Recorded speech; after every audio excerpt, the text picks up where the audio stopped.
If you're looking back, starting from 2013 up to now, Jamaica has exceeded expectations by far. There were a lot of doubt as to whether Jamaica will be able to pull this off. And I think fast forward to today, everybody is in agreement that this has been a tremendous turnaround. And we get calls all the time asking, how did the Jamaican people do it? Because it's really an economic transformation for such a short period of time. So yes, Jamaica did it. And you can look at indicators across the board. Look at public debt, going from 147% of GDP at March 2013 to 95% at March 2019. Huge, a reduction by a third. Look at the level of reserves, foreign reserves of Jamaica, from less than 1 billion 6 years ago to above 3 billion today.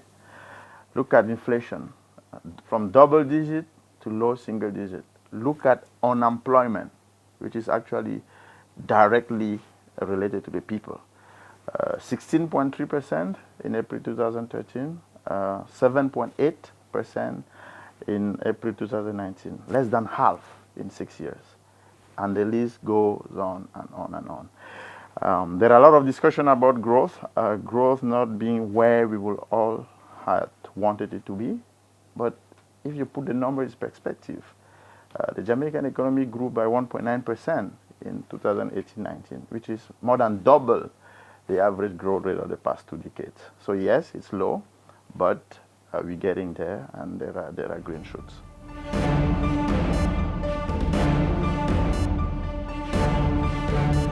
The growth, as I mentioned earlier, is not where we will all want it to be.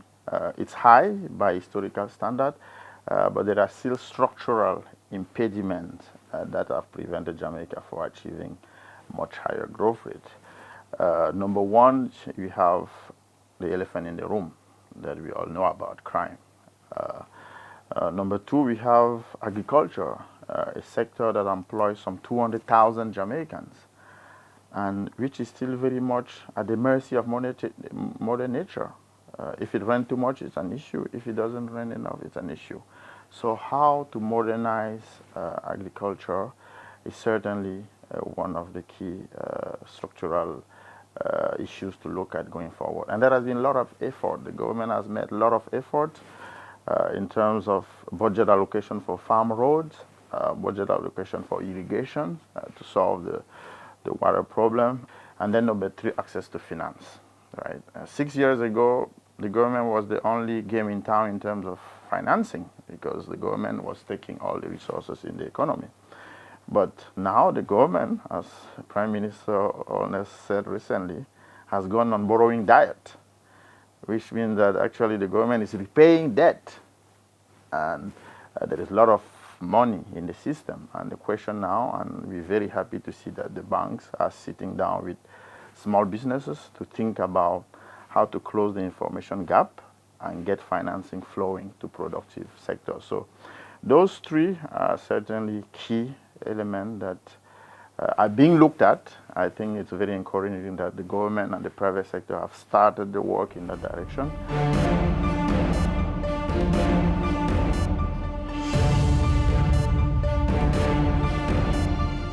If you were to compare Jamaica's performance with other countries, I think it's fair to say that Jamaica has set a new standard for the region. Not only for the region, but really for the rest of the world. We've seen a country where the ownership of the economic program was far-reaching. We've seen a country where the broad-based social consensus has allowed two successive administrations to implement sound policy. We've seen a country where we had continuity in the reform, and Jamaican people being engaged in the process to be part of that transformation. So we believe these are features that many countries could learn from.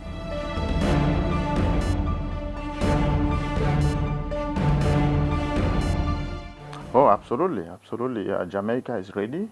Jamaica is ready to exit IMF financial support, and I want to stress financial support because we've been strong partner to Jamaica. We will continue to be a partner to Jamaica, but the nature of our relationship will change to reflect the maturity of the Jamaican economy and the maturity of policy making in Jamaica. We will continue to consult with Jamaica, just as we do with our other 188 member countries, because we are an organization by 189 member countries for those countries. So we continue to consult with Jamaica once a year, just as we do for the United States, for Cameroon, my own country, and for other countries in the world. So Jamaica is absolutely ready, and it's been a gradual process.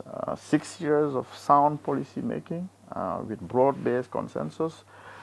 We believe that the building blocks that are necessary for exit from IMF financial support are there.